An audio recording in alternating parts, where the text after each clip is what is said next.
शेतकऱ्यांना जर कर्जमाफी खरोखर मिळणार असेल तर त्याचं स्वागतच केलं पाहिजे. राज्याचा शेतकरी संकटात आहे. विशेषतः आता आखाती युद्धामुळं, इराणमधल्या युद्धामुळं इथून जी निर्यात होते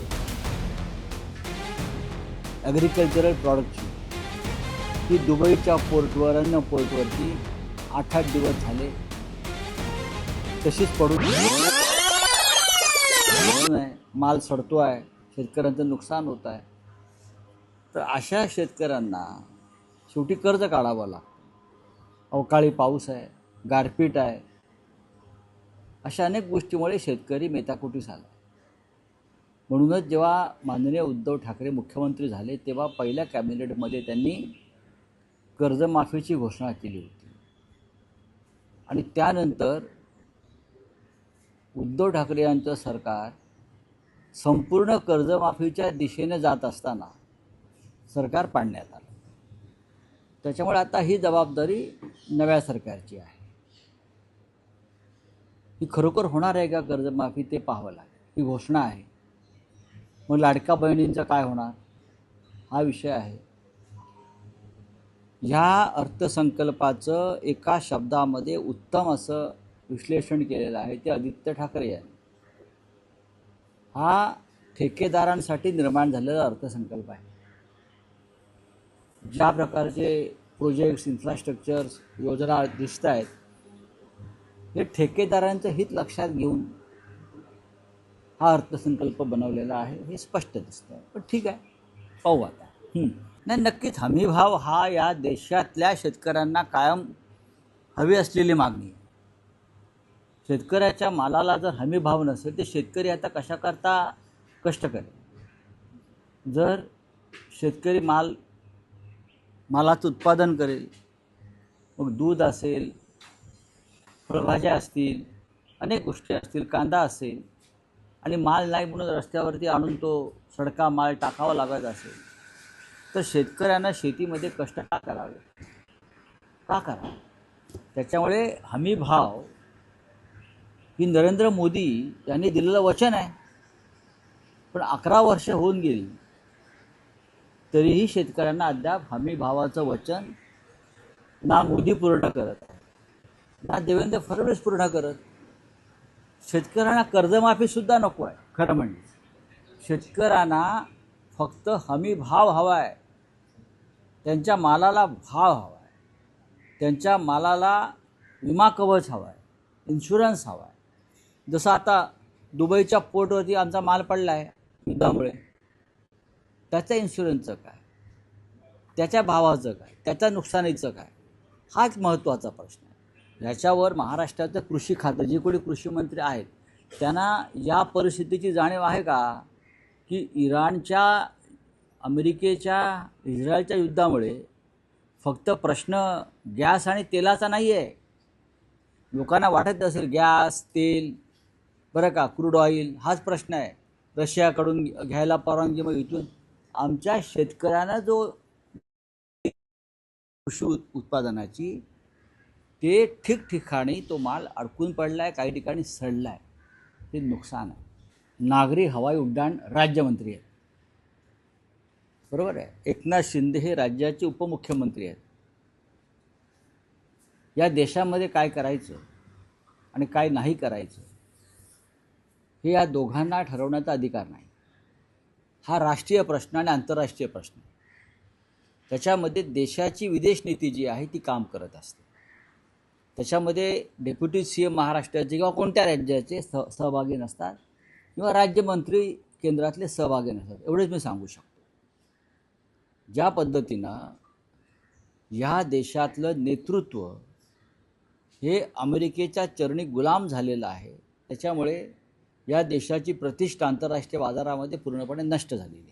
नक्कीच उद्धव ठाकरे हे या राज्याचे मुख्यमंत्री होते.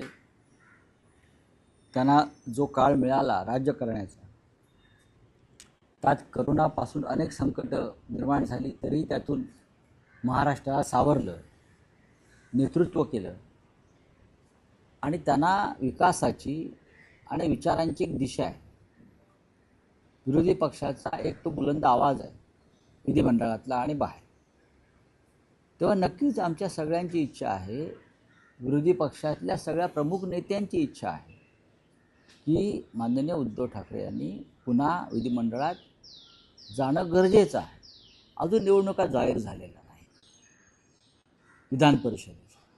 त्या जाहीर झाल्या की याच्यावर चर्चा होईल. मी तुम्हाला माझं व्यक्तिगत मत सांगितलं किंवा माझ्या पक्षाचं मत सांगितलं, पण शेवटी महाविकास आघाडी एकत्र असल्यावरच हे निर्णय होतील आणि आम्ही ते योग्य वेळी घेऊ.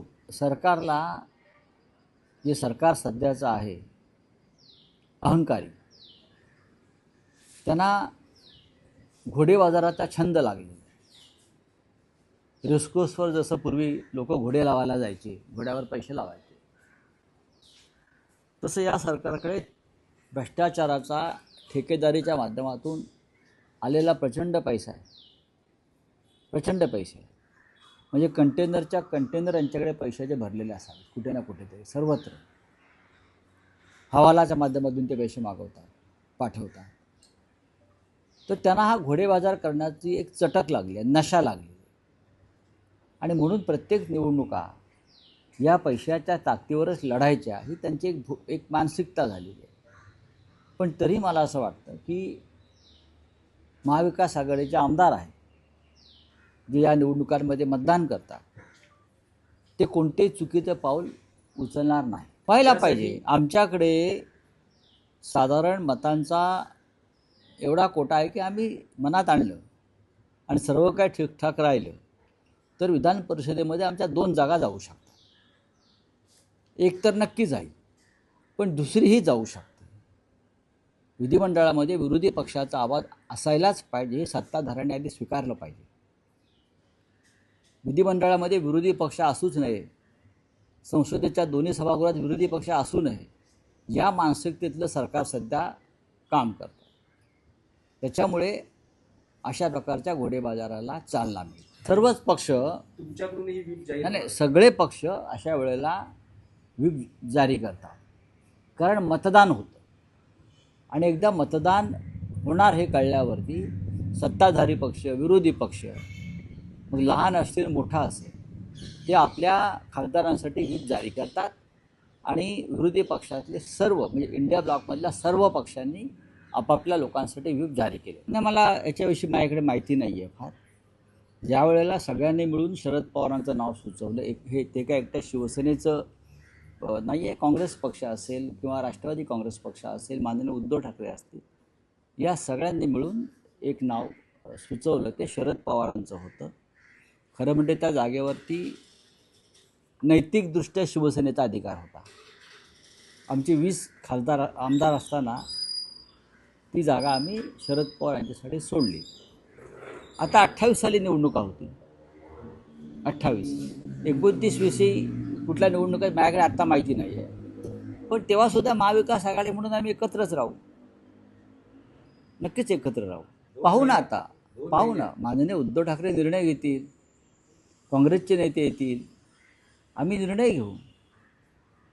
आता राष्ट्रवादी काँग्रेसची भूमिका जी आहे ही राज्यसभा निवडणुकीमध्ये होती, ती आम्ही सगळ्यांनी मिळून त्यांना तिथे निवडणुकीत विजयी केलेल्या उमेदवारांना.